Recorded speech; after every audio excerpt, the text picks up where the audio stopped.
सारे assignment okay, submitted और not? हो गए हैं सर, सबमिट हो गए हैं। कुछ लोगों के नहीं हुए हैं शायद। कोई बात नहीं, आगे पीछे होते रहते हैं, बट मैक्सिमम लोग के हो चुके हैं। आई थिंक सफिशिएंट टाइम थे अभी है। डेट एक्सटेंड होने का कोई उम्मीद लग रहा है क्या?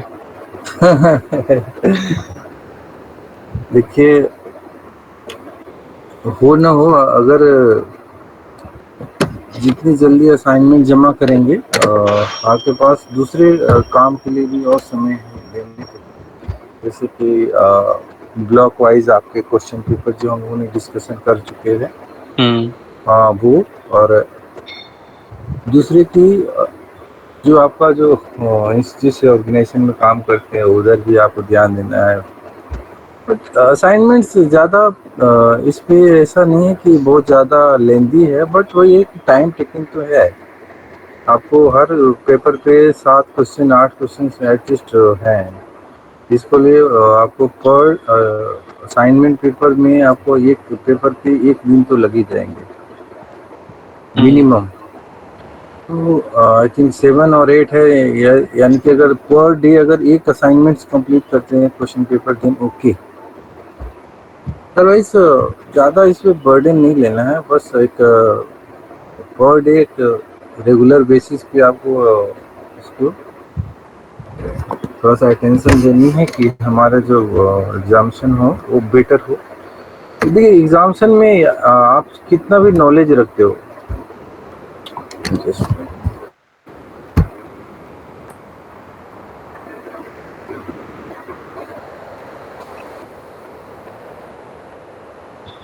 सर आपकी वॉइस शायद ब्रेक हो रही है। क्या करें, नेट कल से प्रॉब्लम आ रही है। अभी ठीक है, अभी ठीक है। ओके ओके, चलिए क्या अच्छा, है। अभी वेब डिजाइनिंग का एक सेशन चल रहा था थोड़ी देर पहले, उसमें कुछ स्टूडेंट्स ने बताया कि उनके कुछ असाइनमेंट सबमिट नहीं हुए हैं अभी तक। और अच्छा, लास्ट डेट 30 जून थी, तो अब कोई ऑप्शन बचा भी नहीं है उनके पास। नहीं, अगर अगर अगर नहीं जमा करा है तो असाइनमेंट जमा करने के बाद आप लोग अपलोड जब करोगे वो लिंक एक्टिव रहेगी, आप जमा कर लो, कोई दिक्कत नहीं। नहीं सर, एक्चुअली वो लिंक भी डीएक्टिवेट हो गया है। ओ, एलएमएस पोर्टल पे अब असाइनमेंट्स अपलोड नहीं हो रहे हैं। ओके। तो अब तो उनके पास क्या ऑप्शन बचता है फिर? नेक्स्ट टाइम देखिए, ऑप्शन है कि आप नेक्स्ट टाइम ट्राई करें। देखिए, एक्चुअली क्या है, उन्होंने 15 डेज 20 डेज एक्स्ट्रा दे रखे थे। हम्म। नहीं तो हो इसका पा मतलब ये है कि वो एग्जाम भी नहीं दे पाएंगे फिर तो। नहीं नहीं नहीं, असाइनमेंट्स अलग है और एग्जाम्सन अलग है। आप असाइनमेंट्स टोटल जमा नहीं करे हैं ऐसा नहीं है, उसमें से कोई पार्ट आपका छूट गया है तो आपको ओवरऑल आपको उस पर मार्क करना है, असाइनमेंट सबमिटेड और not, yes, always tick mark the yes and then the नहीं, जिन यस। लोगों ने अभी एक भी असाइनमेंट सबमिट नहीं किया, बिकॉज इग्नू के गाइडलाइंस के हिसाब से अगर आप एग्जाम देना चाहते हैं तो पहले उस सब्जेक्ट का असाइनमेंट सबमिट करना जरूरी है। तब वो नहीं कर पाएंगे अकॉर्डिंग टू गाइडलाइंस, और तब जिन मुश्किल लोगों हो। ने कुछ कर दिए हैं, एक दो बचे हुए हैं, वो एग्जाम दे सकते हैं। हाँ बिल्कुल दे सकते हैं। ओके। ठीक है, अगर वो नहीं सबमिट करा तो वो एक्चुअली क्या है, उन लोगों ने पोर्टल पे इसीलिए अपलोड करते हैं कि जो स्टूडेंट सबमिट कर चुके हैं उनके पास ऑलरेडी रिकॉर्ड है, they are hmm. Eligible to terminal examination और प्रैक्टिकल एग्जामिनेशन। बट अगर जिनके उनके पोर्टल पे असाइनमेंट्स नहीं एक भी आए हैं इन अ सिंगल पेपर, तो वो मे बी वो उसमें एग्जामिशन में या उनकी जो हॉल टिकट्स है वो भी जनरेट नहीं हो पाएंगे। बट अभी कह नहीं सकते हैं कि अगर हो सकता है कि विद इन ए डेज या विद इन ए वीक्स अगर वो कुछ मर्सी चांस देते तो अपलोड, लेकिन आप लोग को प्रिपेयर रखना है कि अगर इन द केस अगर कुछ भी अगर ऐसे होते हैं जिसके जमा नहीं है तो आप लोग अपलोड इमीडिएटली कर लो, कोई दिक्कत नहीं। अब तो हो नहीं पाएगा। अगर लिंक्स एक्टिव नहीं है तो नहीं हो पाएगा, बिल्कुल नहीं हो पाएगा। मैं इसीलिए कह रहा था कि जितना भी है आप लोग को टाइम, अगर 7 7 और 8 पेपर हैं तो हम्म। उसमें से अगर 5 भी जमा हो जाते हैं तो बेस्ट है। अगर 2 पेपर बचते हैं तो नेक्स्ट टाइम हम लोग जमा कर सकते हैं असाइनमेंट्स, उसके मार्क्स ही उसके रहेंगे ब्लैंक। अदरवाइज आपका सारे पेपर्स सक्सेसफुली कंप्लीटेड शो करेगा। तो हॉल टिकट से पहले चेक करते हैं क्या इतना सबके असाइनमेंट सबमिट हुए हैं कि नहीं हुए? कितने सारे स्टूडेंट्स हैं, कैसे चेक करते होंगे इतने स्टूडेंट्स का? नहीं आप लोग को तो पता ही है, आप लोग इस फील्ड से हो। जस्ट एक क्वेरी डालेंगे, who is submitted assignments list एक बार दिखा देंगे, जिसका नल आएगा उसको वहाँ से फिल्टर करके बाहर कर देंगे। वो तो सिंपल डिपेंड्स करता है कि हमने जो भी डेटाबेस तैयार रखी है, आप लोगों ने डेटाबेस तो देखा ही होगा, उसमें एक क्वेरी डालनी होती है बस। जो डेटाबेस जो मेन डेटाबेस है, जो मास्टर डेटाबेस है, उसके अंदर आप लोग के हर ऑल स्टूडेंट्स की इनरोलमेंट नंबर एग्जिस्ट कर रही है, और उसमें असाइनमेंट्स वाली जो कॉलम्स हैं उसमें सबमिटेड और not, yes submitted, no not submitted, तो वहाँ पे submitted is equal to yes अगर करते तो उसकी फिल्टर आ जाएगी, submitted is equal to false अलग लिस्ट आ जाएगी। तो बस एक क्वेरी लगानी है वैसे उसमें। अच्छा, मुझे कुछ स्टूडेंट्स मिले थे जो एमसीए प्रोग्राम के नहीं थे, वो बीए और बीएससी कर रहे हैं इग्नू से। ठीक है। लॉकडाउन के टाइम पे उन लोगों ने ऑनलाइन असाइनमेंट्स जमा किए थे और कुछ लोगों ने स्टडी सेंटर पे जाके असाइनमेंट्स जमा किए थे। एंड 1-1.5 साल से ज्यादा हो गया, उनके असाइनमेंट्स के नंबर अभी तक अपडेट नहीं हुए। ओके, तो ये अगर ऑनलाइन किया होगा तो आई थिंक अपडेट हुए होंगे, अगर नहीं हुए होंगे तो क्वेरी कर सकते हैं स्टडी सेंटर पे, पीसीटीआई पे कर सकते हैं। अब चैलेंज ये है कि वो लोग ईमेल करते हैं तो उनको कोई रिस्पॉन्स नहीं मिलता ईमेल पे, फोन नंबर कभी लगते ही नहीं है इग्नू के। नहीं इग्नू पे नहीं जाना है, इग्नू की आपको स्टडी सेंटर से मार्क्स अप्रूव किए जाते हैं इग्नू के पोर्टल पे। तो इग्नू का कोई इसमें रोल नहीं है, रोल यही है कि वो जो भी डिग्री है या मार्कशीट है वो तैयार करके आपको ऑनलाइन पोर्टल जो भी दे रखा है आपको दे सकते हैं। Otherwise assignments totally study centres का वो अंडर में आते हैं। अच्छा सर, ये एग्जाम्स की कॉपी कौन चेक करता है? इवेलुएटर्स करते हैं। मतलब स्टडी सेंटर्स के जो एवेलुएटर्स होते हैं वो, या नहीं फिर नहीं नहीं नहीं नहीं नहीं इग्नू के अपने? ये इग्नू के अपने हैं, वो किसी भी जो रिकॉग्नाइज्ड टीचर हैं यूनिवर्सिटीज़ के, उनके पास ही भेजते हैं और वो उसको चेक आउट करके with in A time frame के अंदर वो रिटर्न बैक करते हैं। वो किसी को नहीं पता होता है किसको कि कौन सा पेपर देते हैं, बट उनके पास लिस्ट होती है who is the excellent in which paper या मास्टर इन विच पेपर, तो इसमें किसी को पता नहीं होता। असाइनमेंट्स का भी सेम ही होता है क्या? नहीं, असाइनमेंट्स तो स्टडी सेंटर पे इवैल्यूएशन होती है। ओके, तो असाइनमेंट्स आप ही लोग चेक करेंगे? नहीं, मैं भी नहीं चेक करता वहाँ अच्छा। पे, मैं एज ए गेस्ट फैकल्टी हूँ और मैं परमानेंट आप लोग को वहाँ पे काउंसलिंग नहीं करता, बट जो क्लासेस मुझे दी जाती है मैं उसी के लिए ही आता हुआ बस। अच्छा, आप पीसीटीआई का फैकल्टी नहीं है? नहीं मैं पीसीटीआई नहीं, मैं आईपी यूनिवर्सिटी का फैकल्टी हूँ। Okay, Indraprastha university. No GGS IP university. Oh okay. Sir मैं शशिकांत। यस सर, बोलिए। एक्चुअली मैं अपना केस बताता हूँ। मैं हूँ जो कि एक भी असाइनमेंट मैंने सबमिट नहीं किया है। क्यों? आप लोग को तो आई थिंक ओझा जी ने भी बोला था कि मुझे सफिशिएंट टाइम नहीं मिल पा रहा है, कुछ दिन मिल जाते तो आई थिंक वो थोड़े से बीमार हो गए थे, उनको मैसेज आया था। क्यों नहीं कर पाए?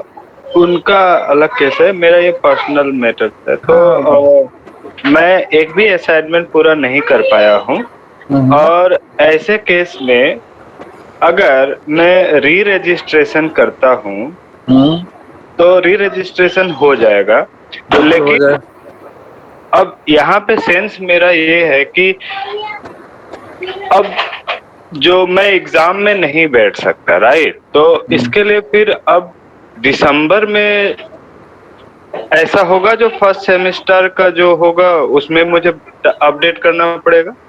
अपडेट करना पड़ेगा। दोनों सेमेस्टर का एग्जाम एक साथ दे सकते हैं आप, और दोनों का असाइनमेंट भी एक साथ सबमिट कर सकते बिल्कुल बिल्कुल। हैं। अच्छा, इस तो वर्कलोड बढ़ेगा, लेकिन ऐसा हो सकता है कि हम कर बिल्कुल हो सकता है। और कोशिश आप ऐसे करना। अब हो सकता है बहुत सारे प्रोस कॉन्स होते हैं, अपना अपना आपने कोशिश करी होगी बट वो टाइम नहीं निकाल पाया होगा आपने।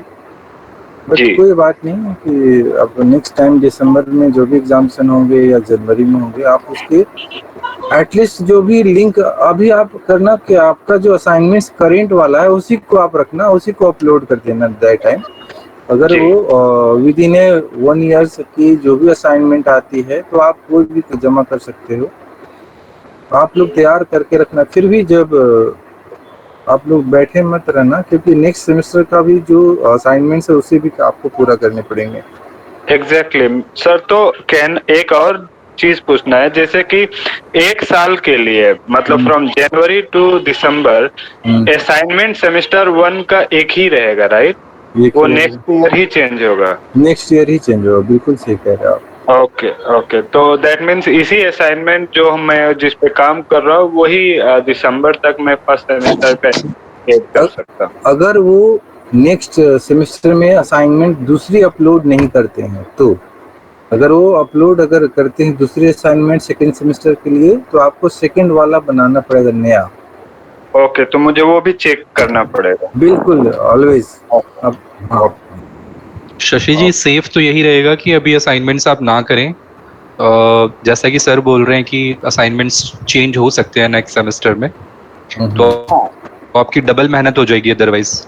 नहीं नहीं, या अभी अभी जो कर रखा है शशि जी ने, तो उसको वो अभी अभी करेंट सेमेस्टर का वो रखे, वो चेंज नहीं करनी है आपको। नेक्स्ट कमिंग जो सेमेस्टर है उसका जो सेकेंड सेमेस्टर का असाइनमेंट्स है उससे करना है बस। जी जी जी जी। सर ये मैं इसका इग्नू का कुछ फ्रिक्वेंटली आस्क्ड क्वेश्चन पढ़ रहा था। असाइनमेंट में लिखा था if you fail to deadline of assignment you may do so by submitting some late fees provision is अगर इट। अगर आपके पोर्टल पे अगर इस तरह की है तो आप लोग रेडी अलर्ट रहो।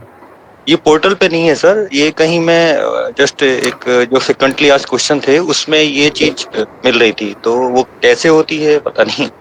देखिए ऐसा है कि आजकल रस्सी को सांप बनाने के भी बहुत से अच्छे खेल आते हैं, ठीक है? तो आप लोग रस्सी को सांप नहीं बनाना है, हमें रस्सी को रस्सी ही रहने देना है। और जो जो चीज़ें हमें बोली जाएगी उसके लिए रेडी रखना है अपने आप को। तो हमें इधर उधर की बातें नहीं करनी है। और जो बहुत सारे आप एक वर्ड सर्च करोगे तो उसके रिलेटेड बिलियंस और मिलियंस वर्ड कंटेंट या रिलेटेड साइट्स दिखाएंगे। बट आपको करना कि जो ऑथोराइज सोर्स है, जो वहाँ से हमारे इंफॉर्मेशन फ्लैश आउट होते हैं या मिलते हैं, उसी पे बिलीव करना है। अदरवाइज ये इग्नू का ही साइड से था सर, इग्नू का ही वो है। ये होगा, पहले होगा, लेकिन असाइनमेंट्स का आज तक मैंने नहीं सुना है कि असाइनमेंट लेट होने पे फाइन होती है। हाँ, आपका अगर टर्म एंड एग्जामिनेशन फॉर्म भरते हैं तो विद इन ए डेडलाइंस अगर भरते हैं तो विदाउट फाइन होगा। अगर विद इन ए वीक भर देंगे आफ्टर द डेडलाइंस तो 100 रुपीज पर डे होगा आई थिंक।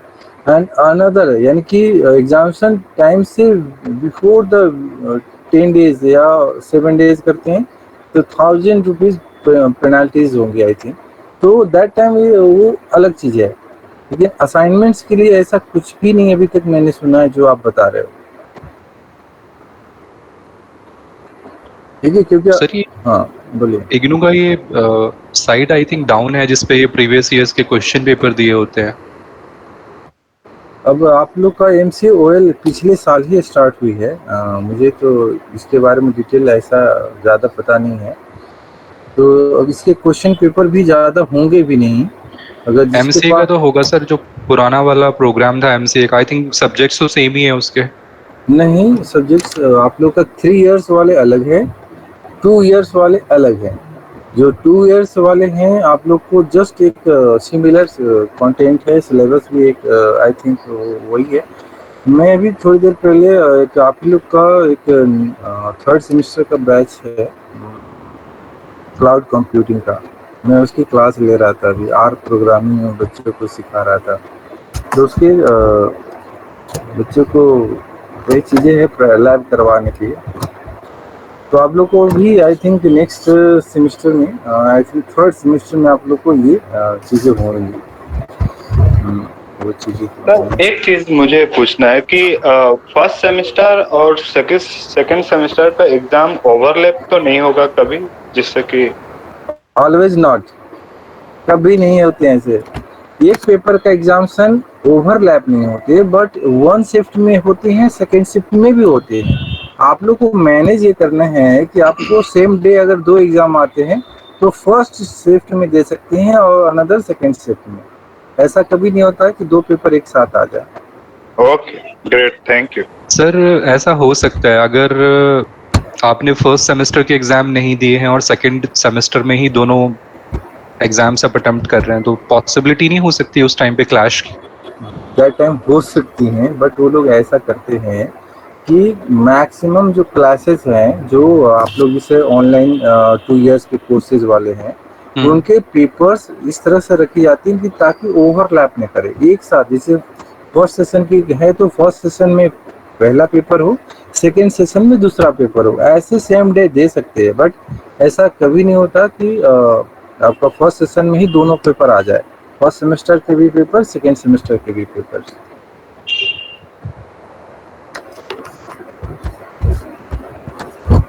ठीक है,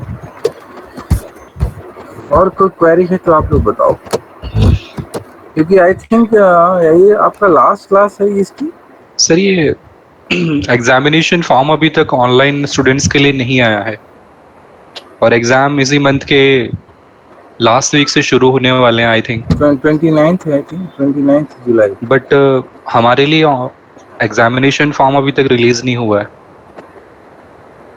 देखिए ये सारे, हाँ, ये तो इग्नू के ही पोर्टल पे सारे डिटेल्स आएंगे।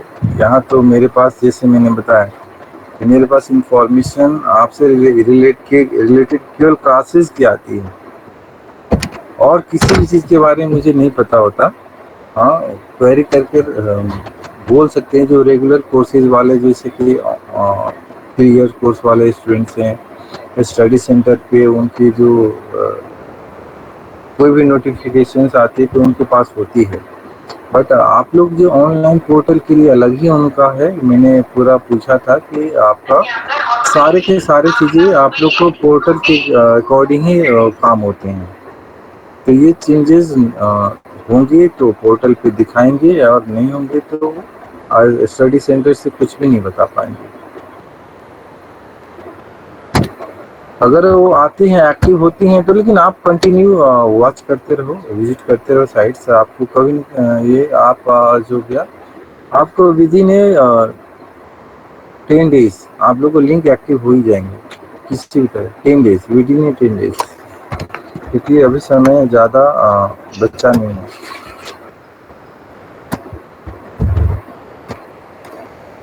ओके, मतलब 15 तारीख तक लिंक हमें मिल जाना चाहिए।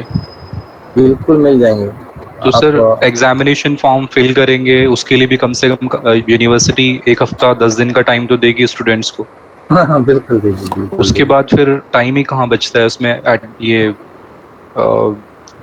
हॉल टिकट वगैरह रिलीज करने के लिए। कुछ न कुछ करेंगे। ऐसा है कि मैंने कहा ना, ऐसा तो नहीं है ऑनलाइन प्रोग्राम्स के लिए एक्सटेंड करने वाले हों शायद? नहीं, ऐसा तो नहीं होना चाहिए। आप लोगों को पता है, आप लोगों को डेट शीट टेंटेटिव में है या नहीं है? लिस्ट में नाम है आपका? ये पेपर कोड है इसमें दिए हुए? टेंटेटिव डेट शीट में let me check. MCS new है।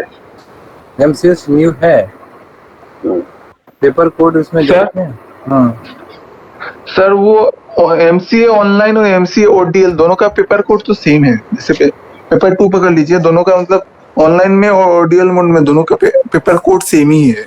तो अभी किसके लिए वो तो समझना मुश्किल है। पेपर कोड सेम है तो आपका पेपर कोड किस किस डेट को आ रहा है? हाँ सर, वो तो देखना पड़ेगा। डेट शीट फिलहाल नहीं है मेरे पास। वो लेकिन हाँ सर, मतलब पेपर कोड है, मैंने देखा था। ओके, तो आप ऐसा करना, ग्रुप पे सेंड कर देना कि टेंटेटिव डेट शीट, वो TTE term and TEE term and examination. MCS 214 वो 30 जुलाई है। ओके, MCS 213 1 अगस्त। ओके, MCS 215 3 अगस्त। ओके, MCS 212 5 अगस्त।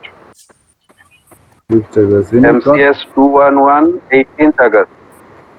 18 ओके। MCS 208 2 सितंबर। MCS 201 5 सितंबर। यानी कि मोर देन 1 मंथ एग्जाम चल रहे हैं इस बार। तो ये सारे पेपर्स हैं, तो आप लोग टेंशन ना लो। और पेपर के बीच में गैप भी कुछ पेपर्स में है, कुछ पेपर्स में नहीं है। 30 जुलाई को सिर्फ फर्स्ट पेपर दिखा रहा है इसमें डेट शीट में। हाँ, यस, 29 से MCS स्टार्ट हो रहे हैं।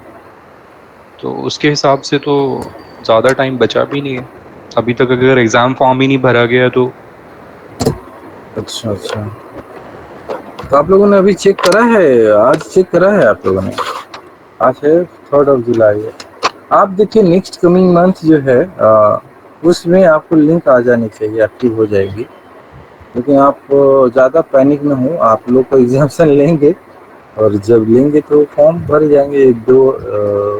एक हफ्ते में आ जाएंगे। सर एक चीज मुझे अभी फिर दिमाग में प्रश्न आया कि सिंस मैं फर्स्ट सेमेस्टर सेकंड सेमेस्टर के एंड में दूंगा, तो इसके लिए फर्स्ट सेमेस्टर का मुझे फिर से एडमिशन करना पड़ेगा, या उस समय केवल क्वेश्चन पेपर का एग्जामिनेशन फॉर्म केवल एग्जामिनेशन फॉर्म भरना है, उसके जो भी चार्जेस हैं केवल वही लगेंगे sir. Okay, thank you sir. तो आई थिंक एक हैं आप लोग के स्टूडेंट में हैं, उन्होंने बोला है रजीमुल, इसको जो डेट शीट टेंटेटिव है, इन्होंने कहा कि मैं टाइप करके आपको ग्रुप पे शेयर कर दूंगा क्लास के बाद, ठीक है? तो आप लोगों ने आई थिंक असाइनमेंट्स जो भी है, किसी ने पूरा करा है, किसी ने सबमिट पूरा नहीं हुआ है, बट कुछ पार्शली बच गए हैं। तो कोई बात नहीं, आप लोग होप रखो कि next within a week अगर लिंक आ जाते हैं, तो वहाँ पे आप कम से कम एग्जामिनेशन फॉर्म में अगर ये नहीं पूछते हैं असाइनमेंट्स के बारे में, तो आप उसको कंटिन्यू कर सकते हो। अगर पूछते हैं देन आपको वहाँ पे कुछ न कुछ वो अल्टरनेट रखेंगे कि जिन्होंने असाइनमेंट नहीं जमा कर रहा है उसके एग्जामिनेशन के बाद असाइनमेंट जमा कराते हैं या नहीं करते हैं। ओके,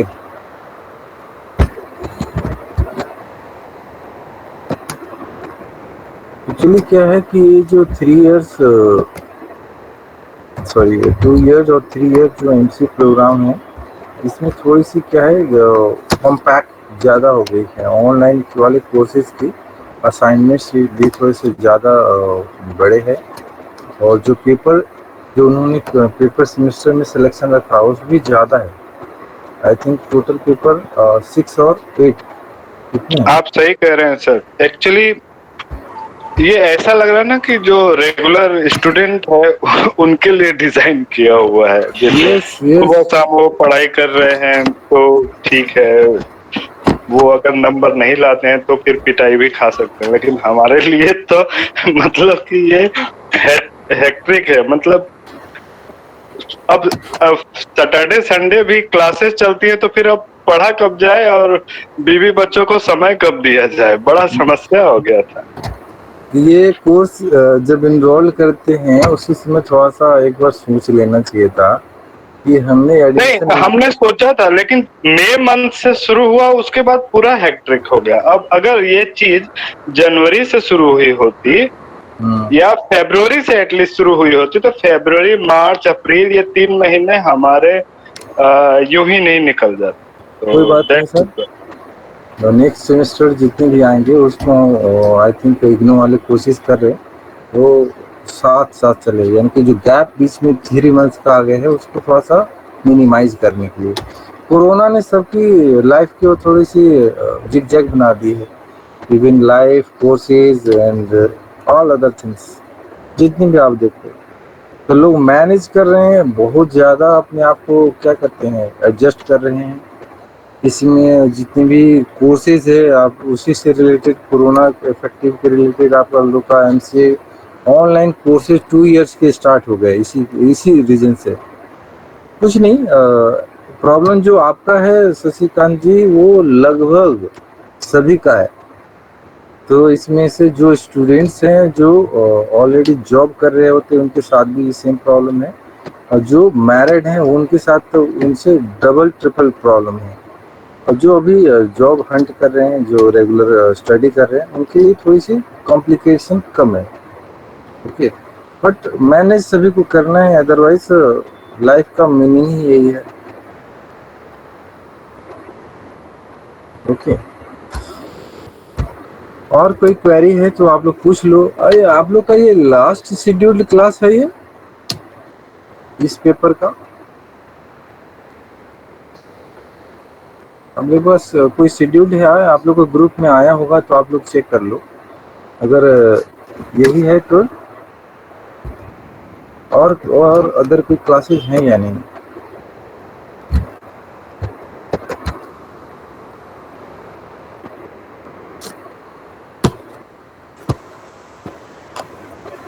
सर स्टार्टिंग में जो शेड्यूल शेयर किया था उसके हिसाब से तो वैसे भी कुछ नहीं चल रहा है।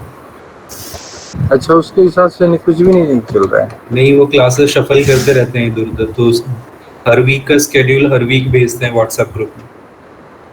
नहीं तो उसमें टाइमिंग्स जरूर होंगी sir.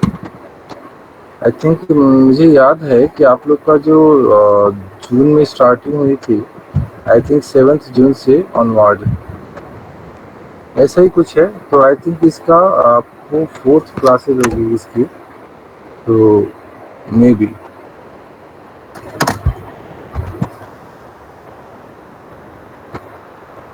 Yes sir, 4th class है। हाँ, लेकिन 3 क्लासें सर शेड्यूल किया गया था, तो हम लोग के पास आया था प्रोग्राम सर। अच्छा आया था, तो 3 क्लासेज है, एडवांस में एक मिल गए, कोई बात नहीं। यस सर, जो मिलता लास्ट है क्लास ही हम लोग समझ रहे थे, लास्ट क्लास, पिछला क्लास ही लास्ट क्लास है। फिर चलिए, आज क्लास। अच्छी बात व्हाट्सएप है। ग्रुप में सब शॉक्ड हो रहे हैं। नहीं, सॉल्व नहीं हो रहे हैं, उनको लगता है कि जो भी मिल रहा है वो कम है आप लोग के लिए, तो उन्होंने शेड्यूल कर दिया होगा, ऐसा कुछ नहीं है।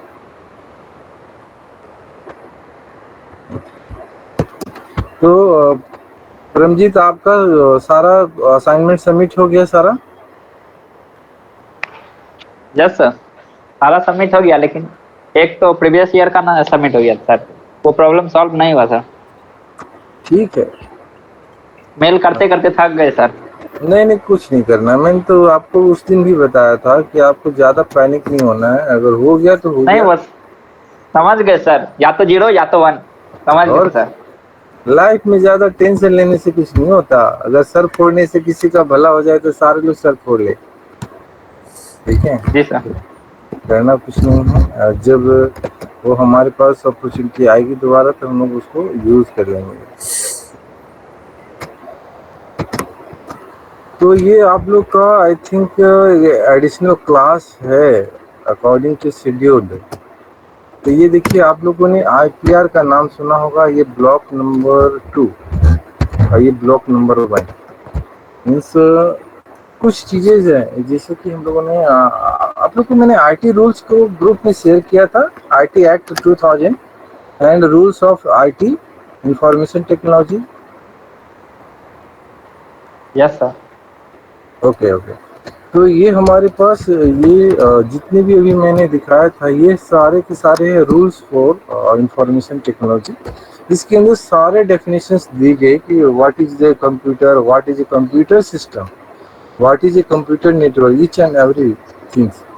इसके बारे में हमारे पास जितने भी रूल्स है वो करेंटली जितने भी अमेंडमेंट्स हो चुके हैं उसके बिहाफ पे पीडीएफ जो उन्होंने ऑनलाइन रिलीज करा है वो सारे मुझे अमेंडमेंट्स के हो चुके हैं उससे कोई भी लेना देना नहीं है। हमें करना क्या है, उससे रिलेटेड जो भी रूल्स है करेंटली यूज हो रहे हैं उसके बारे में थोड़ी सी लिटिल इन्फॉर्मेशन या अपडेट्स रखने हैं, दैट्स ऑल। अदरवाइज सब कुछ वही होते हैं।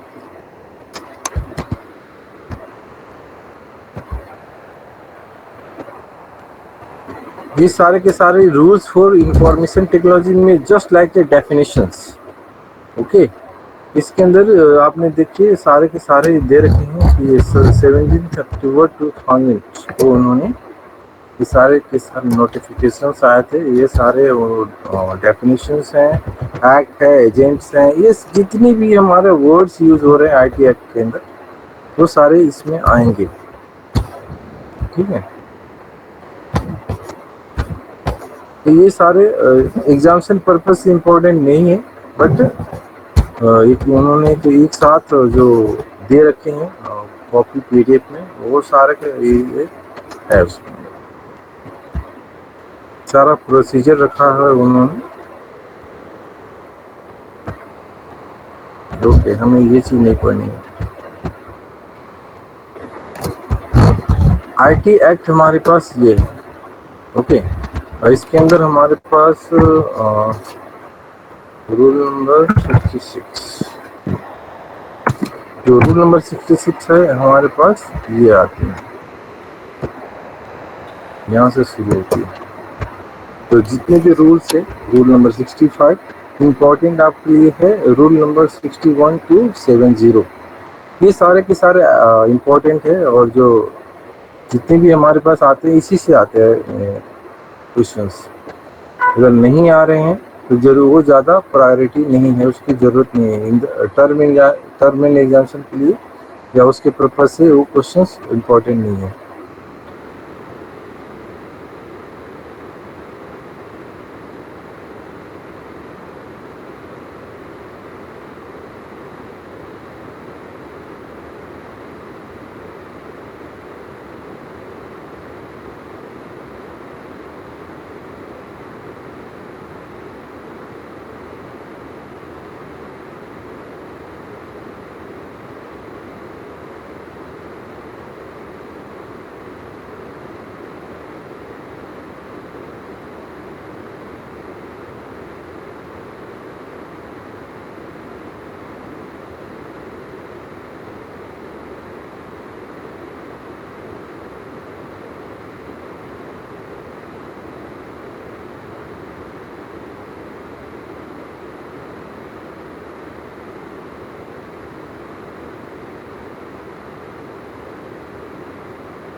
reducing the vulnerability to various attacks. Security bargains with the distinctive trust aspect of the information. It means level of information अगर ज़्यादा उसकी हाई है देन उसकी सिक्योरिटी ज़्यादा हमें ज़रूरत करने की, सिक्योर डेटा को ज़रूरत देना है, अदरवाइज हम उसको नॉर्मल वे से भेज सकते हैं या किसी को हम ट्रांसमिट कर सकते हैं या सेंड कर सकते हैं। तो आप जब भी अब इन अपॉन द वे हो किसी की कहीं भी कम्युनिकेशन जब जाते हो कहीं भी one place to another place, तो आप जो कॉमन पब्लिक व्हीकल्स है उसे भी यूज़ कर सकते हो, आपका प्राइवेट व्हीकल्स है उसे भी यूज़ कर सकते हो। बट आप जब भी ऑन द वे यानी कि आप by air, by road, by जैसे भी जा रहे हो, आपको उस पार्टिकुलर वे में कोई भी सेफ्टी चीज़ नहीं होती, नहीं हमेशा बोल सकते हैं कि सेफेस्ट वे नहीं होते। सेफेस्ट में हमारे पास जो व्हीकल्स है उसके अंदर हम लोग एक्स्ट्रा फैसिलिटी अवेल करते हैं।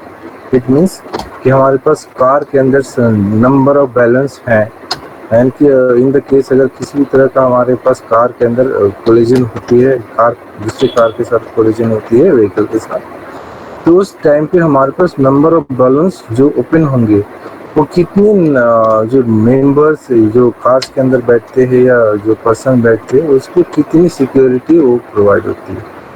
तो इम्पैक्ट हमारे पास जितनी ज़्यादा होगी हमारे जो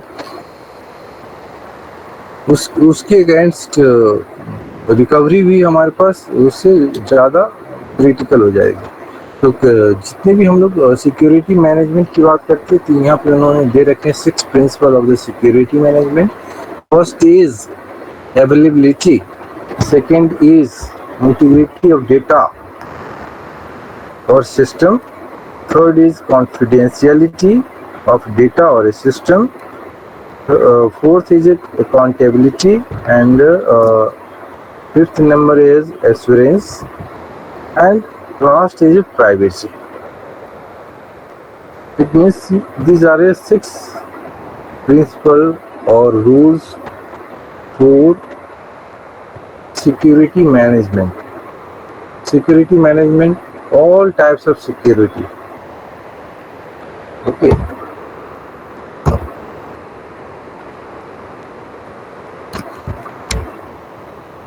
Here, data security includes engineering where an incorporated permutations of appliances, arrangements and the resolutions, softwares, surveillance, and the vulnerabilities scans work together. Okay, security is not just restricted to computer systems. Means कि अगर आपने networking कर रखा है, आपके पास network server है, आपके पास server है जो नेटवर्क के जितने भी हमारे जुड़े हुए हैं और 24/7 सर्विसेज दे रहे हैं, यानी कि आपके पास system as a permanent work as a server काम कर रहा है। तो इट मीन्स कि आपका जो सिस्टम है हमेशा सिक्योरिटी रिस्क पे है। आप उस पार्टिकुलर इंफॉर्मेशन को जो भी आपके पास आती है रिक्वेस्ट, आपको उसको रिस्पॉन्स करना है। तो रिस्पॉन्स करना है इसके साथ आपको उस पार्टिकुलर क्लाइंट के साथ जो उसने इंफॉर्मेशन एक्सेस के लिए रिक्वेस्ट भेजी है। तो आपको करना क्या है, मैसेज भी भेजना है बट वो सिक्योर वे हो। सिक्योर वे मीन्स कि जो मिनिमम हमारे पास सिक्योरिटी और जो रूल्स है, प्रोटोकॉल्स है, उनको फॉलो करना है, उस डेटा को प्रोटेक्ट करनी है, देन हमें आगे फॉरवर्ड करना है। हमें ये कभी नहीं करते ऐसा कि हमें अगर सड़क पे जाएंगे तो हमें चोट लग जाएगी दूसरे व्हीकल से, बट हम लोग ये सब चीज़ बाहर जब तक निकलेंगे नहीं तो हमें घर पे ही नहीं रह सकते। कोई भी टास्क हमें घर पे कुछ कर सकते हैं बट बाहर जाकर निकलने के बाद भी बहुत सारे टास्क होते हैं। हमें करना क्या है कि उस पार्टिकुलर कंडीशंस पे हमें अवेयर होना है कि किस टाइम पे अगर हम लोग बाहर निकलते हैं तो दैट टाइम हम हमारे लिए सिक्योर है या हमारे पास अनसिक्योर है। तो अगर हमारे पास अगर सिक्योर लेस है तो हम लोग बोलते हैं कि उस टाइम को हम लोग अवॉइड करेंगे। जैसे बहुत जब बोल सकते हैं कि समर डे में बहुत तेज धूप आती है तो हम लोग कोशिश करते हैं कि उसकी बाहर न निकले, ठीक है। तो जितने भी हमारे पास अगर पैदल ही जाना है तो हम लोग कोई अम्ब्रेला यूज कर लेते हैं या हम लोग कुछ ऐसे मेडिसिन लगाते हैं अपनी स्किन पे ताकि उसका इम्पैक्ट लेस हो जाए।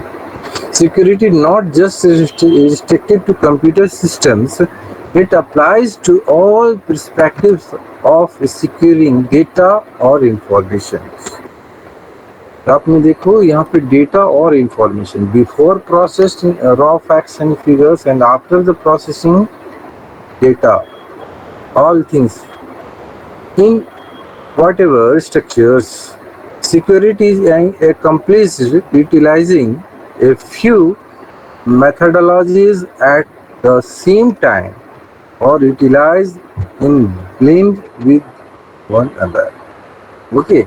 तो हम लोग अपने आप को करना क्या है कि अपने आप को अवेयर कराते हैं। आप जाओगे बाहर में कहीं भी जाओगे जहाँ ज़्यादा गैदरिंग होती है, जहाँ पब्लिक प्लेसेस होती है, आप वहाँ किसी न किसी टास्क के लिए जाओगे तो वहाँ पे हमारे पास जितने भी प्रॉस कॉन्स होते हैं आपको उस पार्टिकुलर उस प्लेसेस के बारे में, उस एरियाज के बारे में अवेयर रहना पड़ेगा और उसको आपको अपने लिए, अपने सेफ्टी मेजर्स के लिए आपको फॉलो करना ही करना है।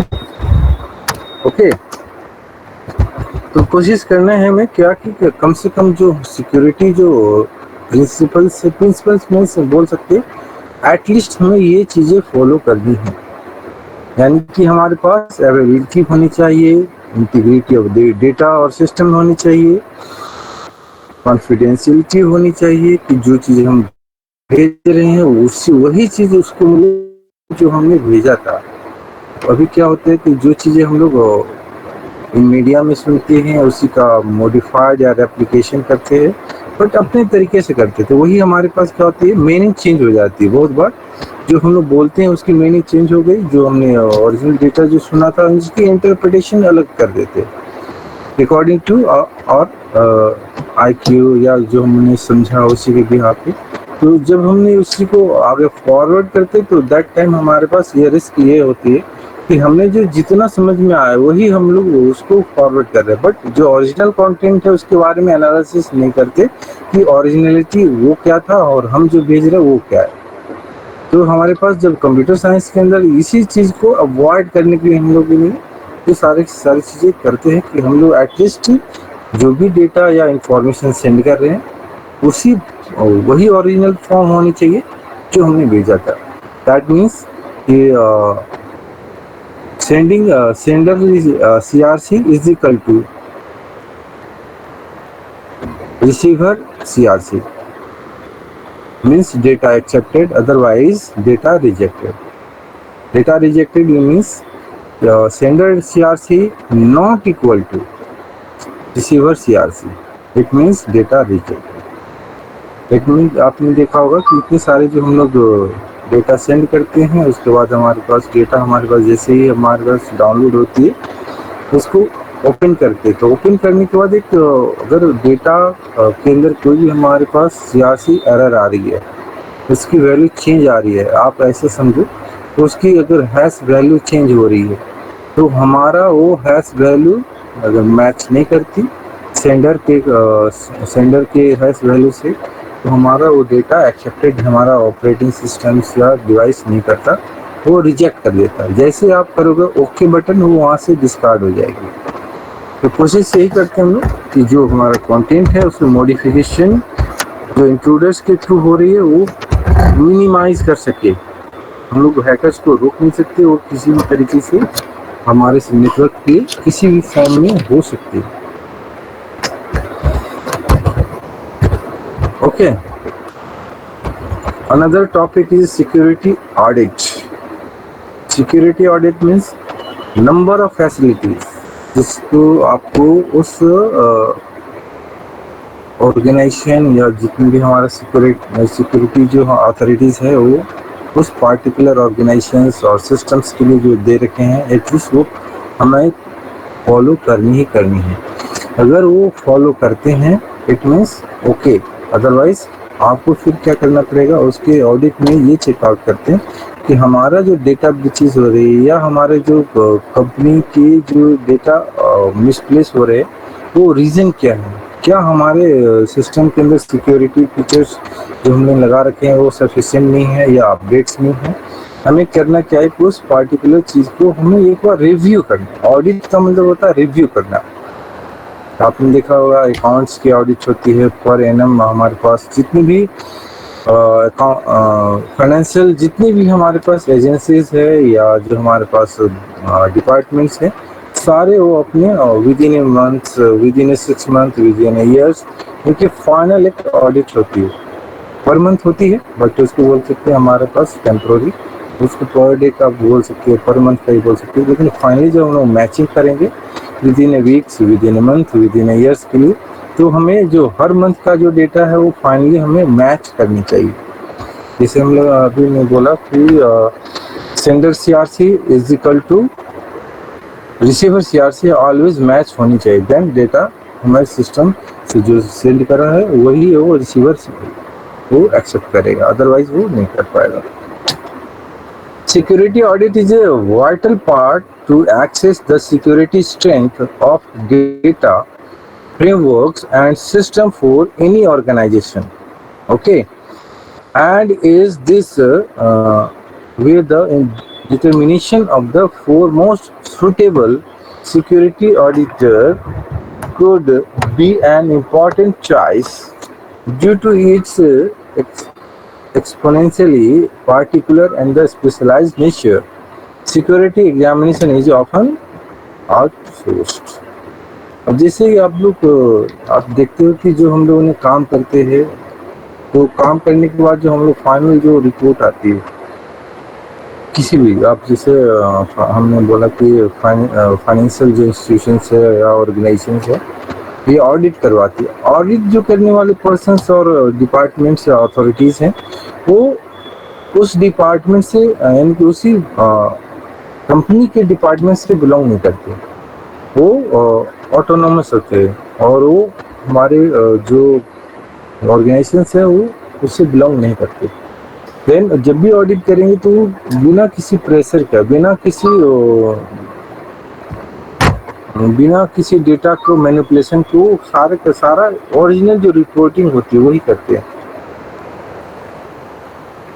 ओके, तो उनके हिसाब से जो रिपोर्टिंग होती है हम लोग क्या करते हैं वो बिलीव करते हैं कि इन्होंने जो ऑडिट करी है, जो उन्होंने जो सिक्योरिटी फीचर्स हम लोगों ने यूज़ करा है वो हमारे ऑर्गेनाइजेशन के लिए सही है और नहीं है तो भी वो एज ए बताएंगे कि हमें क्या क्या चीज़ें अपनी सिक्योरिटी में जो फैसिलिटी दे रखी है सिस्टम के अकॉर्डिंग टू सिस्टम वो उसमें क्या क्या ऐड कर सकते हैं, क्या क्या हम लोग अपग्रेड कर सकते हैं। Considering the inclusion of the sensitive, critical and the private organization information, it is imperative that security evaluators should be competent and reliable. Security inspecting assignments can take numerous diverse shapes depending upon the sort and the measure of auditee organizations.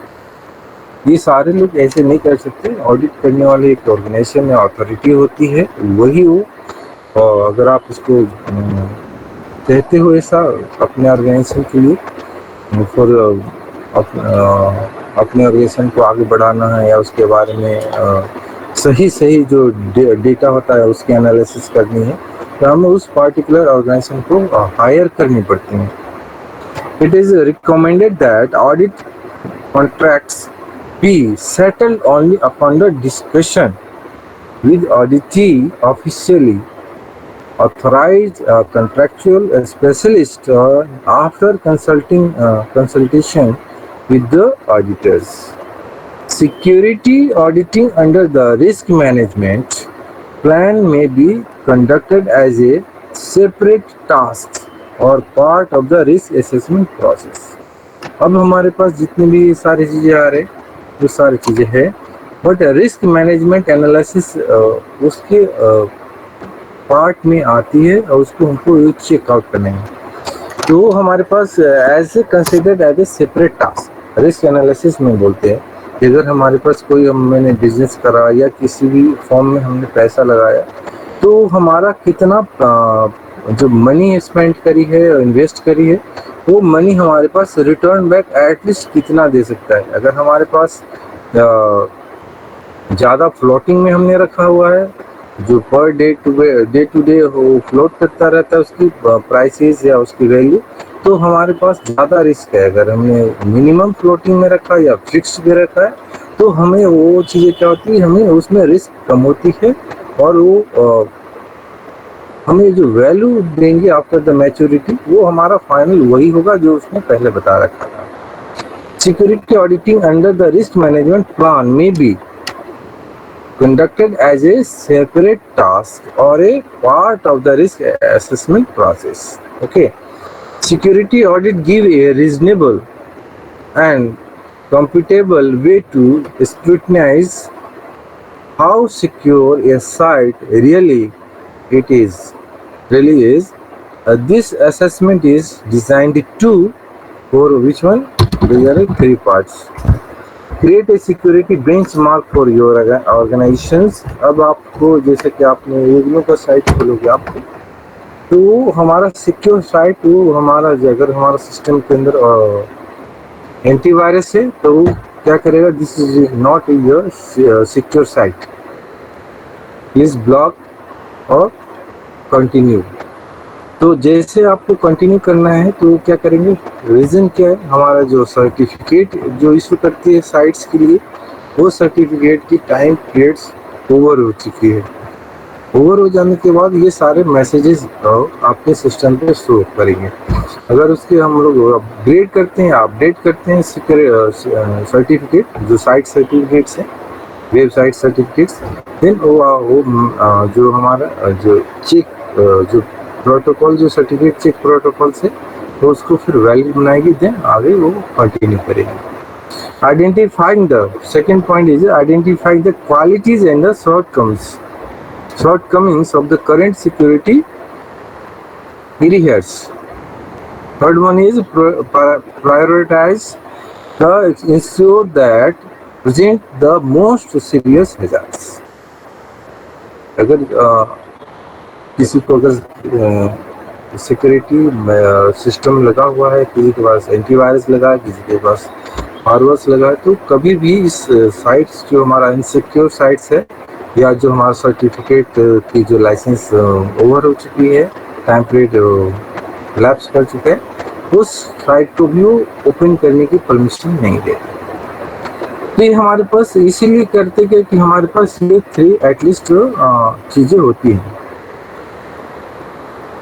तो question यहाँ आ रहे हैं हमारे पास, describe security audits. तो ये है जिसमें इसके अंदर जो क्वेश्चन दे रखी है और जो ब्लॉक के अंदर, तो उसी ब्लॉक के अंदर हमारे पास क्वेश्चन चेक और प्रोग्रेस आप लोगों को करनी है, that's all.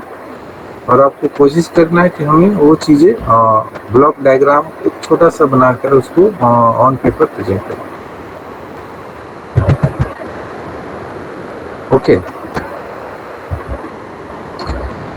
Another topic is security and usability. अब हमें अपने आप को बाहर भी घूमने जाना है, बट बाहर में बहुत सारे कोरोना भी है, बहुत सारे अनसिक्योर प्लेसेस भी है, बहुत सारे हमारे पास बहुत सारे रीजंस होते हैं, तो बहुत सारे टर्म एंड कंडीशंस होते हैं, बहुत सारे हमारे पास रूल रेगुलेशन के अकॉर्डिंग भी नहीं जा पाते। तो हम लोग सभी के लिए बीच का रास्ता निकालते कि हमारा ज़्यादा परेशानी भी ना हो, बट हम लोग उस पार्टिकुलर प्लेसेस को विजिट करके आ जाए या घूम कर आ जाए। सेम थिंग यहाँ पे भी है, हमारे कंप्यूटर सिस्टम के अंदर है क्या कि जैसे को भी हमको मैसेज देना है, उस सिस्टम अगर हमारे पास में है या अनदर रूम में है तो आप बोल सकते हो, वर्बल बोल सकते हो, बट अगर हमारे पास कोई डिवाइस के थ्रू अगर मैसेज सेंड करनी है, हम उस पार्टिकुलर अनसिक्योर्ड मीडियम को फॉलो करना ही पड़ेगा। तो अनसिक्योर्ड मीडियम को फॉलो करने से पहले हमारे सिस्टम के अंदर सिक्योरिटी फीचर्स अनेबल होने चाहिए, ताकि हमारे पास मैसेज जब भी सेंड करे तो हमारा मैसेज एटलीस्ट मेरे सिस्टम से जब बाहर जाए अनसिक्योर्ड मीडियम में, तो उसके ऊपर ज़्यादा इम्पैक्ट हैकर्स का या इंट्रूडर्स का नहीं पड़ना चाहिए। Computer security and usability, reliance on the information technology in the society has been increased by lapse of the bounds, with the resulting ability of organizations, individuals to contact attacks on the computer systems, networks, mobile etc. अब तो बहुत सारे device हमारे पास जितने भी gadgets आ रहे हैं, वो लोग भी अब सेफ्टी फीचर्स बहुत सारे वो लगाते जा रहे हैं। बट जो सेफ्टी फीचर्स जो कंपनी या ऑर्गेनाइजेशन उस पार्टिकुलर डिवाइस के लिए बनाती है, उसी कंपनी के जो एक्सपर्ट्स है जो उन्होंने सेफ्टी फीचर्स बनाई, वही हो जो अनलॉक करने का जो वे है वो भी हो क्या करते हैं, डिजाइन करते हैं, जो सेफ्टी फीचर्स उन्होंने उसके अंदर इनबिल्ट करी है। तो जब तक वो उस ऑर्गेनाइजेशन से कांटेक्ट रहती है या अटैच रहते हैं, तब तक वो अच्छे से काम करेंगे। अदरवाइज किसी भी रीजन से अगर ऑर्गेनाइजेशन के बाहर अगर जाते हैं, तो वो वही पर्सन्स क्या करते हैं, उस कंपनी के लिए वो थोड़ा सा हाई रिस्क पे हो जाते हैं। Computer security in lemon term is the defined by the attributes of the CIA triad.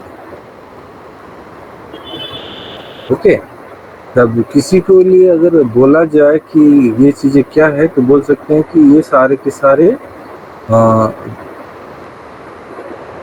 एक ऐसा बंदा है जो उसको बताना है, तो बोल सकते हैं कि ये सारे के सारे हम लोग को जो सिक्योरिटी एजेंसी है वो चेकआउट करेगी कि आपके पास हमारे सोसाइटी के लिए या हमारे पीपल के लिए, जो कंट्रीज के लिए या स्टेट्स के लिए ये चीज़ें नहीं होनी चाहिए, और ये सिक्योरिटी अगर आपके आसपास नहीं है या ये अकॉर्डिंग टू रूल नहीं फॉलो हो रहे, तब वो बोल सकते हैं। The term usability can be the taken a narrow term of the quality of the system interface, but the concept applies more broadly to how the system supports the requirements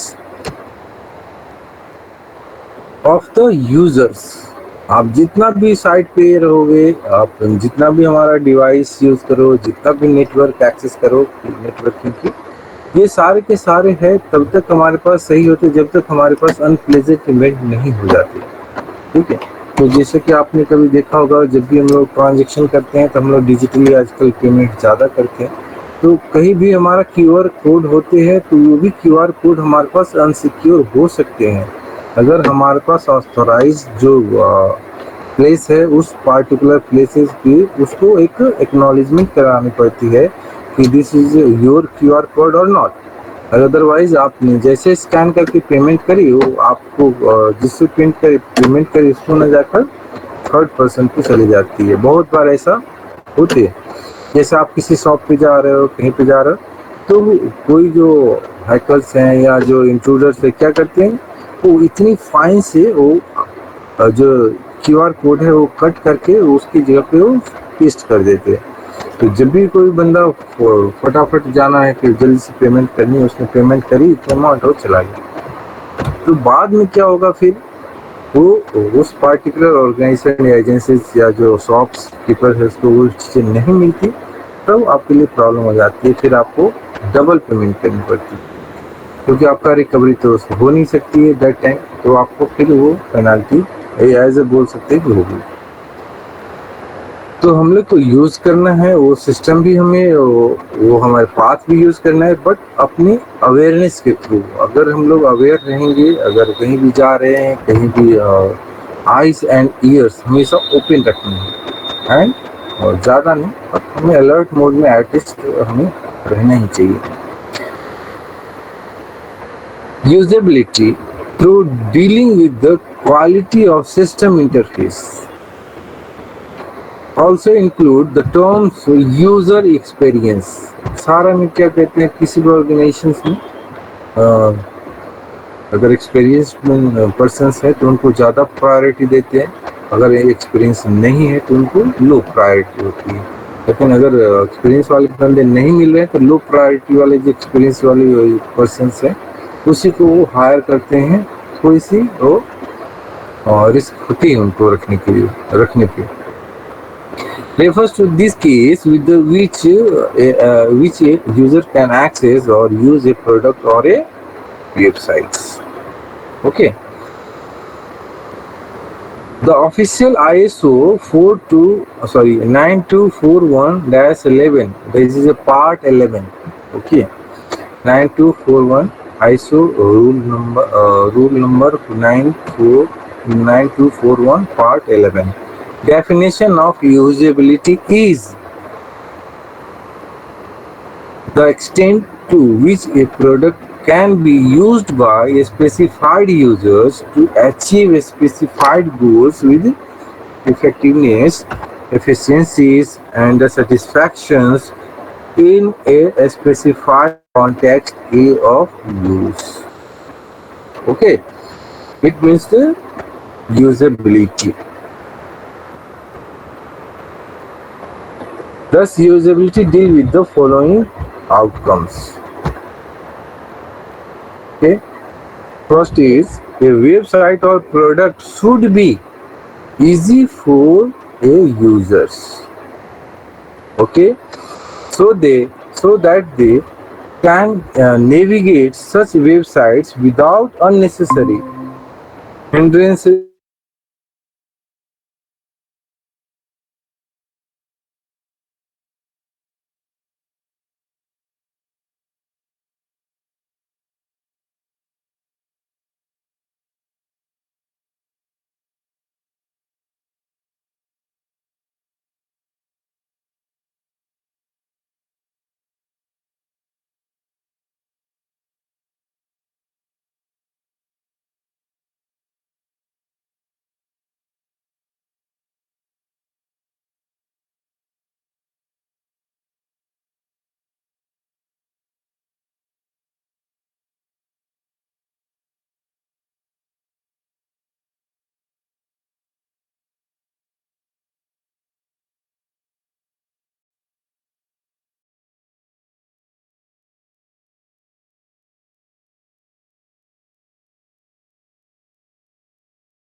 चीज हमें send करनी है तो हमें network use करना ही पड़ेगा, और network जब यूज करेंगे तो हमारे पास वो अनसिक्योर फील होगी कि किसी भी तरह हमारा डेटा उस पार्टिकुलर पर्सन के पास पहुंचना ही चाहिए, एटलीस्ट मिनिमम एफर्ट के through. Many advances have been made towards security, but it often remains complex and has to be managed efficiently or convincingly by individuals or enterprises. Security is hard to understand and hereby often result is in use of the operating system in a unsecured manner. अब operating system ही है, आप उसके system के अंदर आप security के लिए उसके इनबिल्ट जो हमारा एंटीवायरस आते हैं उसको यूज करते हो, या उसके अलावा आपके पास अनदर जो हमारे पास परचेज है जो एंटीवायरस है उसको यूज करते हो। तो ये आपके ऊपर है, ये आपके यूजेबिलिटी के ऊपर है, आपके सिस्टम के सिक्योर डेटा करने के लिए है। अगर आप चाहते हो कि हमारा सिस्टम थोड़ा सा प्रोटेक्टिव वे काम करे, हमें किसी भी थर्ड पार्टी एप्स और वेबसाइट्स को यूज नहीं करना पड़े, तो हमें ये चीज़ को एक्नॉलेज करे, हमें बताए कि हमें ये साइट्स अनसिक्योर है और हमारे ये ऐप्स नॉट फॉर अस, तो हम लोग उसको उस पार्टिकुलर टाइम को हमें जो मिस इवेंट बोल सकते हैं, ये चीज़ से वो हमें प्रोटेक्ट कर सकता है। तो डिपेंड करता है कि आप उसके बारे में क्या जानते हैं, उसके यूज़ करने के लिए अगर आप लोग यूज़ करते हैं तो वो आपको ये सही वर्क कर रहा है या नहीं कर रहा है, यानी कि आप उसको एज ए सिस्टम के भी आप बोलते कि जैसे एंटीवायरस डाल दिया तो हमारा सिस्टम स्लो हो गया। तो कभी कभी हमारे पास मे भी ये चीज़ें होती भी है कि हमारे पास जो मेमोरी है वो एक्स्ट्रा बर्डन हो जाती है किसी भी अनदर एप्लीकेशन, जो जितनी भी एप्लीकेशन हमारे पास लाइव चल रहे हैं या हमारे पास जो डंप है या सिस्टम के जो प्रोसेसेस होते हैं उन सभी के लिए हमें भी बहुत ज़्यादा मेमोरीज की ज़रूरत पड़ती है। दैट टाइम हमें ये भी कोशिश करनी चाहिए कि इस तरह के फीचर्स जब यूज़ कर रहे हैं सिस्टम के अंदर तो हमारे पास सफिशिएंट मेमोरी स्पेस होना ज़रूरी है, अदरवाइज सिस्टम स्लो होती रहती है। बहुत सारे रीजन से स्लो होने के हमारे पास टेम्पोररी इंटरनेट फाइल्स जमा होती है टेम्प फोल्डर के अंदर, हमारे पास कैसे बफरिंग ज़्यादा हो जाती है, तो हमें टाइम टू टाइम जो हिस्ट्री होती है, विजिट हिस्ट्री होती है, सर्च हिस्ट्री होती है, वेबसाइट्स की कुकीज़ होती है, इन सभी को time to time within a days या विद इन ए वीक आपको उसको वहाँ से रिमूव करनी पड़ती है। अदरवाइज ये क्या होता है, बहुत ज़्यादा हमारे पास MBs GBs में कुकीज़ और हिस्ट्रीज सारे जमा हो जाने के बाद यही सारा बफरिंग मेमोरी के अंदर हो जाती है, जिसकी वजह से हमारा सिस्टम धीरे धीरे स्लो हो जाती है। ओके,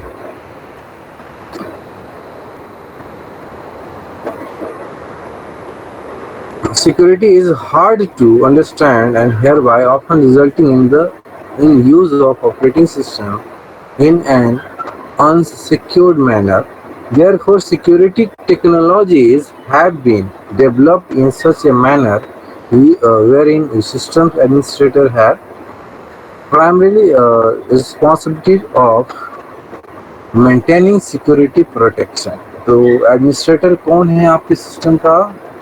यू ऑल्सो, आप ही यूज करते हो, आप ही उसके सिस्टम के अंदर एज ए एडमिनिस्ट्रेटर वर्क करोगे।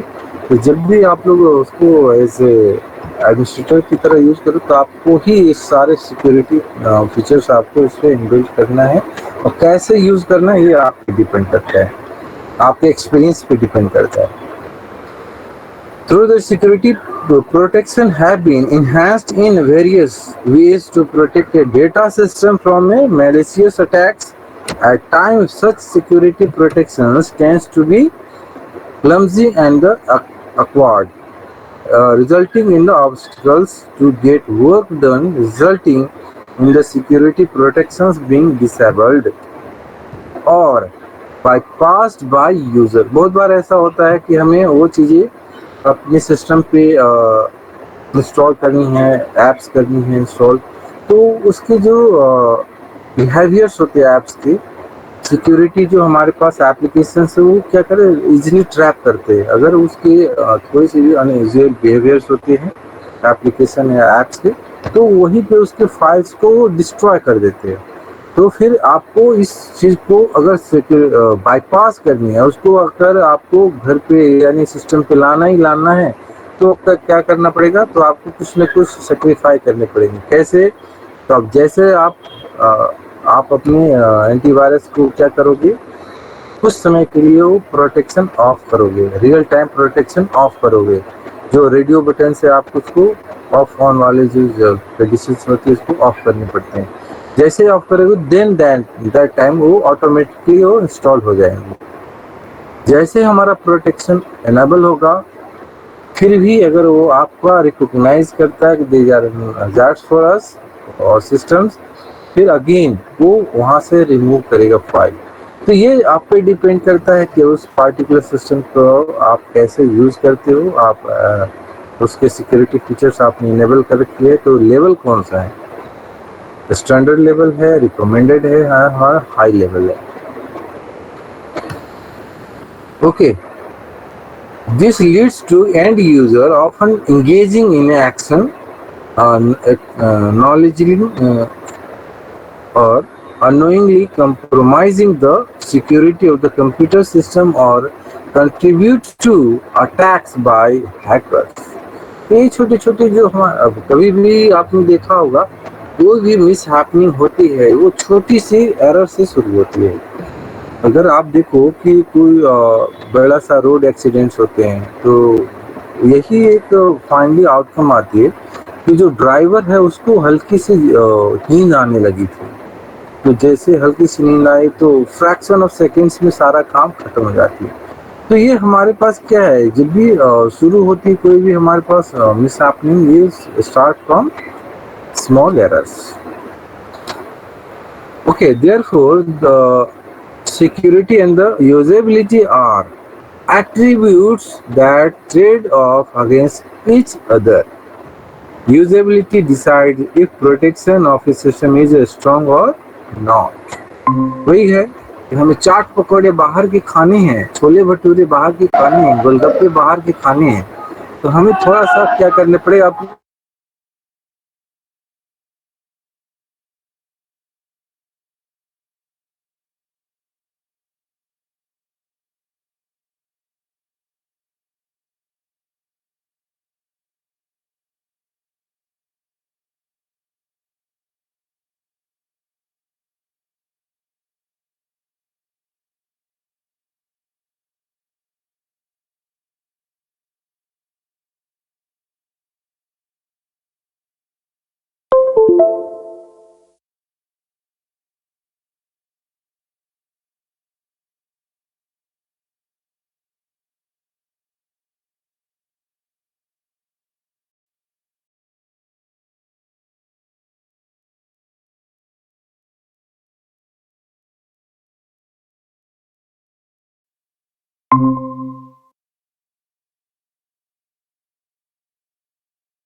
अंजलि आप हो, आप क्लास में हो या नहीं?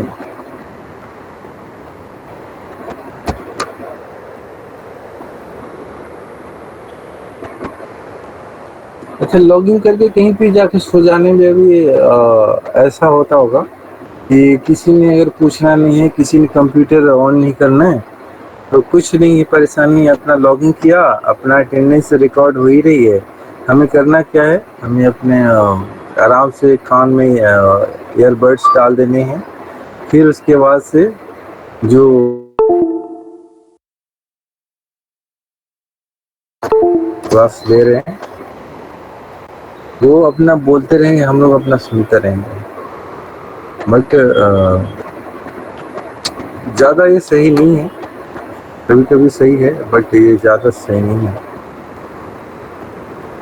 ओके, ये सारे क्वेश्चंस हैं और जो हम लोग इसके बारे में पढ़ रहे थे कि कुछ भी हमारे पास है वो चीज़ें हमें अपने आप को अवेयर करानी है। अब जैसे यहाँ पे इन्होंने दे रखा है कि database security necessary for the following situation. Database अगर हमारे पास system work as a server, तो हमें ये चीज़ें हमारे सिस्टम के अंदर होनी चाहिए। Theft and fraud, loss of confidentiality and secrecy, loss of data privacy, loss of data integrity, जो अभी हम लोगों ने थोड़ी देर पहले पढ़ा था 6 सिक्योरिटी प्रिंसिपल्स, तो उसी के सारे पार्ट्स हैं। Loss of data integrity, loss of availability of data, ये सारी चीज़ें होती, ठीक है। अब यहाँ पे भी दे रखा है the following cyber security threats on the rise and the posing risk to data privacy. First is phishing attack, second is ransomware attacks, third one is cyber physical attacks, and fourth is state sponsored attack. Okay.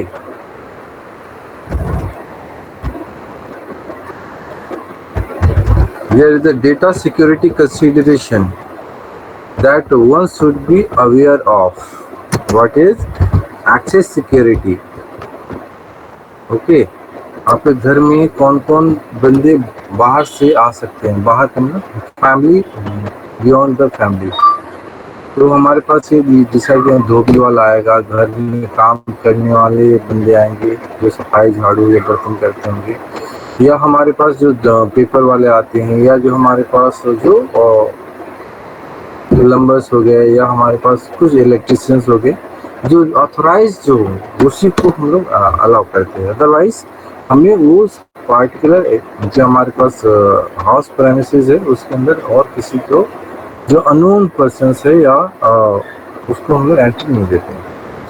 तो ये हमारे पास security consideration क्या है, access security हो गया, data encryption हो गया, email security हो गई, risk assessment analysis, monitor effectiveness, third party issue, जैसे हम लोगों ने अभी बोला ना कि किसी को ऐप इंस्टॉल करनी है, तो ऐप इंस्टॉल करनी है तो आपको डेटा जो हमारे पास सिक्योरिटी के लिए लगा रखा है एप्लीकेशंस एंटीवायरसेस, आपको उस पार्टिकुलर एंटीवायरस को डिसेबल करना पड़ेगा। ओके, तो ये हमारे पास हो गया monitor effectiveness, third party issues, strong firewall, antivirus protection, और हमारे पास हो गए बैकअप रेगुलरली। अब जैसे कि आप कभी सिस्टम में अगर हमारे अगर क्लाउड कंप्यूटिंग के आप यूज़ करते, क्लाउड कंप्यूटिंग मीन्स कि आपका जो डेटा अगर क्लाउड पे है या ड्राइव पे है, गूगल ड्राइव पे है या वन ड्राइव पे है, तो आप कभी भी किसी भी सिस्टम के थ्रू एक्सेस कर सकते हो। अदरवाइज आप जिस सिस्टम पे अगर रखा हुआ अगर वो सिस्टम आपके पास नहीं है, देन आप हेल्पलेस हो जाओगे। आप काम तो करना चाहते हो बट कोई वो हमारा पास वे नहीं है उस डेटा को रीयूज करने का। तो हम लोग क्या करते हैं कि जो भी सिस्टम है, अभी जितने सिस्टम लोग आते हैं, वो उसका एक ऑटोमेटिकली जो सर्विस प्रोवाइडर है वो अपने जो सर्वर है उस पर एक बैकअप फैसिलिटी प्रोवाइड करते हैं। अगर हमारे पास सर्टेन स्पेस वो फ्री देते हैं, अगर उससे बियॉन्ड अगर हमारे डेटा अगर जाती है तो सम वो प्राइस वो उनको पेमेंट करनी पड़ती है, देन हम उस स्पेस को आगे एक्सटेंड कर सकते हैं। तो हमें कोशिश करनी चाहिए कि हमारे पास जो अवेलेबिलिटीज़ है वो 24/7 होनी चाहिए, पार्टिकुलर डेटा का जो हमारे लिए यूज़फुल है, जो हम लोग क्लाउड पे रख सकते हैं। और क्लाउड पे नॉर्मली हमारे पास जो डेटा होती है तो किसी भी डिवाइस के थ्रू हम एक्सेस कर सकते हैं, any time anywhere. Okay, security management means the minimising the interruption of business activity, जो हम लोगों ने अभी ऊपर पढ़ा है वो इसके बारे में।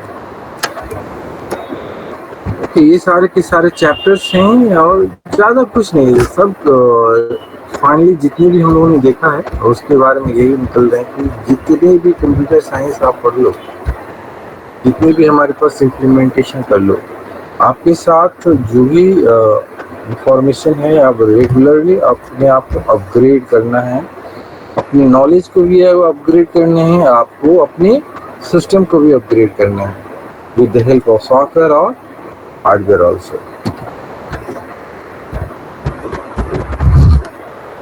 ठीक है। Another block number two start from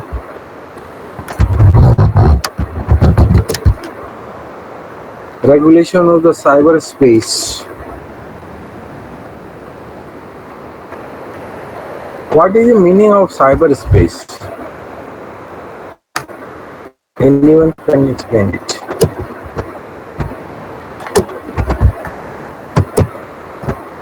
Yes.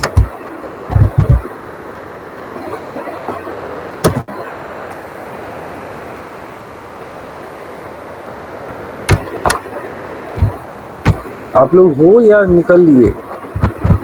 इसकी नहीं सर, हैं।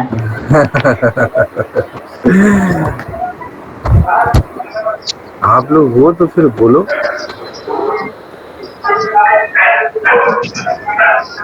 Yes, anyone can try.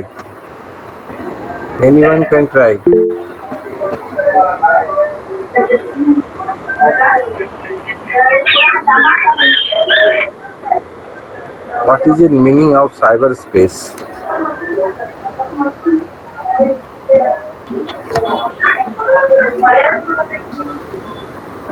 No.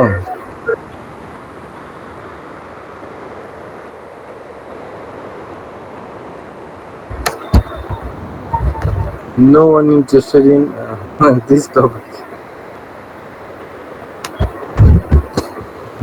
Okay. Cyber space sir actually virtual computer है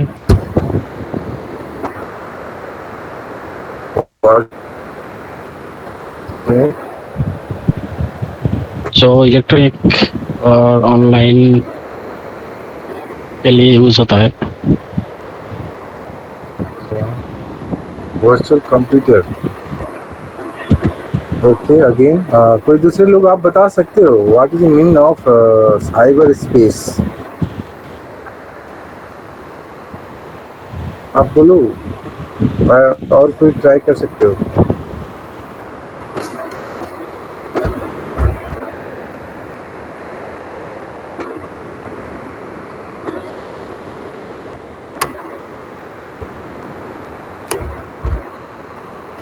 चलो कोई बात नहीं। साइबर स्पेस का एक सिंप्लीफाइड फॉर्म है आप कि जो हम लोग मीडियम यूज कर रहे हैं। ओके, तो कलेक्टिवली हमारे पास लार्ज नेटवर्क यूज हो रहे हैं, उसके अंदर बहुत सारे हमारे पास मीडियम जो हमारे पास इन बिटवीन सिस्टम के अंदर जितने भी हमारे यूज हो रहे हैं या मैसेज सेंड कर रहे हैं, रिसीव कर रहे हैं, to commune between the multiple or billions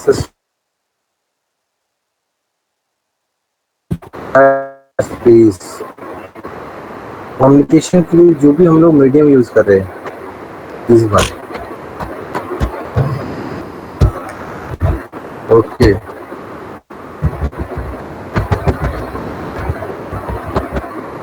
और यहाँ देखिए आप लोग, Internet is not a physical, tangible entity, but rather a giant network which interconnects innumerable smaller groups of links, computer networks. Okay, in terms online जो भी हम लोग पर प्रोसेस करते हैं, जो भी इंफॉर्मेशन एक्सेस करते हैं, सेंड करते हैं, रिसीव करते हैं, these are collectively called cyberspace, and its mode of transmission by the telecommunication can also be used. There has been a rapid increase in the use of online environment where millions of users have access to internet resources and are providing contents on a daily basis.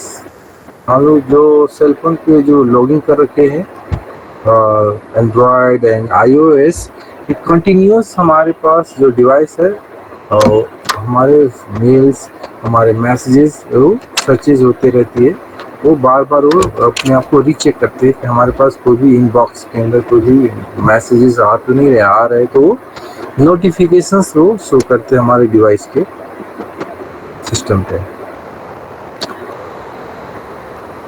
Okay, this content can be accessed from any computer connected to the network.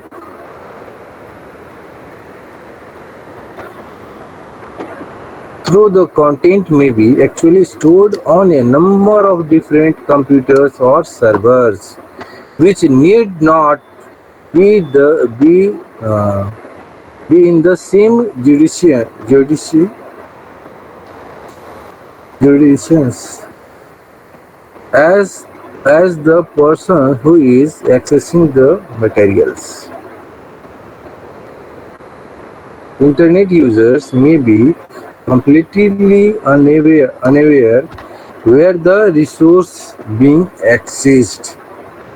अब जब आप Google पे search करते हो तो हमारा content कहाँ से सर्च करके ला रहा है आपको बिल्कुल नहीं पता, तो आप उस पार्टिकुलर लिंक को क्लिक करते हो। बहुत सारे लिंक्स हमारे पास अनसेफ होते हैं, बहुत सारे सेफ होते हैं, तो अगर हमारे पास सिक्योरिटी फीचर्स या हम लोगों ने एप्लीकेशन इंस्टॉल कर रखे हैं, देन वो हमारे को बता सकते हैं, इंटीमेट करा सकते हैं कि ये दिस साइट्स और links are safe for us और not.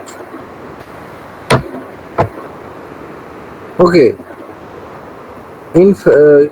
access is in fact physically located. This computer networking has been very helpful for business for all types of a variety of the commercial transactions and consumer services. तो आप बहुत बार में आपने देखा होगा कि सबसे बड़ा जो फर्जरी होती है वो हमारे पास क्या होगी, आप किसी भी बैंक का कस्टमर केयर नंबर फाइंड करते हो नेट पे, और जैसे ही फाइंड करते हो क्या आता है फिर होते नंबर, आप उसको डायल करते हो। डायल करने के बाद आप अपनी प्रॉब्लम डिस्कस करते हो, देन आपको बोलते हैं कि आपको आपका प्रॉब्लम सॉल्व हो जाएगा। आप एक आपके पास वेरिफिकेशन OTP जाएगा, आप उस OTP को जैसे बताओगे आपका प्रॉब्लम सॉल्व। तो ये सारे के जैसे वो आप उसके जो भी पर्सन है उसकी अगर बातों को बिलीव करने लगते हो तो वहीं से प्रॉब्लम क्रिएट होना शुरू होती है। तो जैसे आप उसको शेयर करते हो कोई भी information in the form of credit card, debit card, OTP, तो हमारा जो भी इंफॉर्मेशन वो क्या होते हैं वो हमारे से लेने के बाद वो आपको मिसयूज करते हैं। इन द फाइनेंशियली वो आपको बैंक के अकाउंट से आप पैसे निकाल सकते हैं या आपका जो इंफॉर्मेशन है दूसरे को सेल आउट कर सकते हैं। The computer networking has been very helpful for business for all types of variety of commercial transactions and consumer services. Apart from the transaction involving physical goods, delivery of the digitizing information, products such as music, photographs, novels, pictures, motion pictures, multimedia works, and the software can also be done online. In the future also, it leads to an increase of the economic and the creative interactions and the inevitably also leads to expansion of the dispute involving acquisitions, use, possessions, processing, and the communication of information.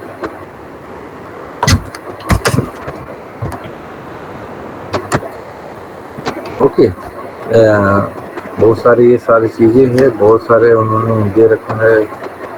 Cyber space is very difficult.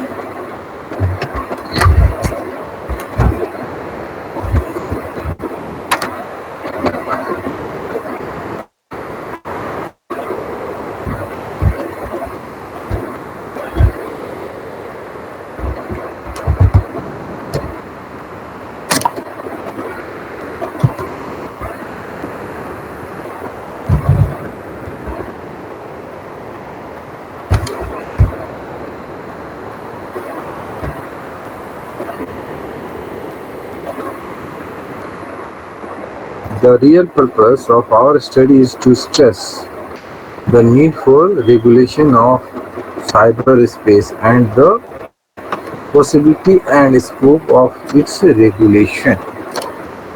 Okay, these were the objectives of this chapter. सभी मिला जुला कर एक ही चीज को बोलते हैं कि हमारे पास नॉलेज होनी चाहिए, उसके लिए हमारे पास सर्टेन स्टेप्स होते हैं उस पार्टिकुलर रूल और गाइडलाइंस को फॉलो करने के लिए हमें उसके बारे में पहले बड़ी एनालिसिस करनी चाहिए। ये सारी चीज़ें है। डिजायरेबिलिटी और रेगुलेशन ऑफ साइबर स्पेस, ये सारे पॉइंट्स हैं।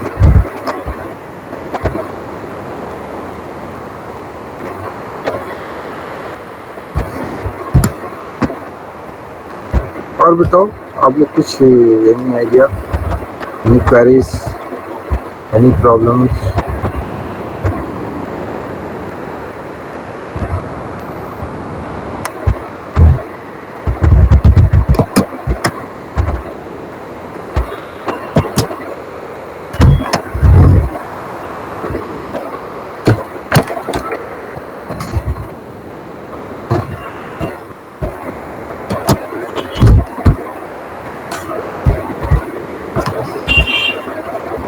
Here is a threefold strategies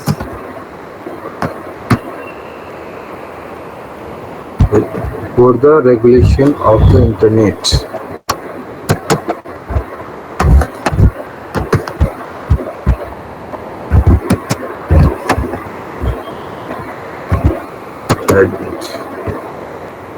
अभी आने का क्या मतलब है? अभी ज्वाइन करने का क्या मतलब?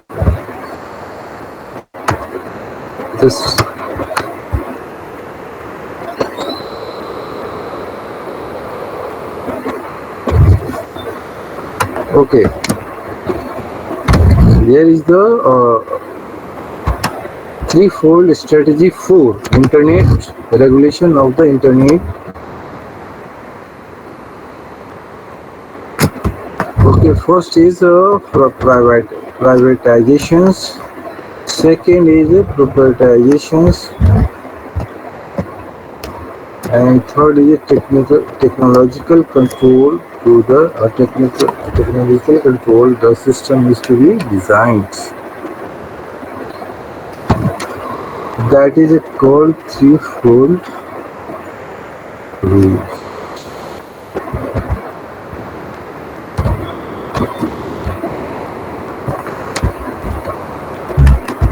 Blocking software or internet contents, grading systems are other forms of regulation based on the technology. In Korea, the government has started the internet content grading system. अब किसी ने उसको अगर डिसलाइक करता है तो जितने नंबर ऑफ यूजर्स है उस पार्टिकुलर साइट्स पे अगर वो डिसलाइक करते हैं more than 60%, more than 50%, then उस साइट्स की तो ग्रेडिंग जैसे लो होती है वो उसको साइट को बंद करते हैं। The system forces to sites designed as a content harmful to minors to attach an electronic tag that the blocking software can catch. Especially the Korean government categorizes homosexual sites as a content harmful to minors, and those sites are often blocked. Okay. These are questions related to our topic. Discuss how cyberspace can be regulated. तो three fold से जो हमारे पास rules दे रखे हैं ऊपर वाले उसी को यहाँ पे दे सकते हैं।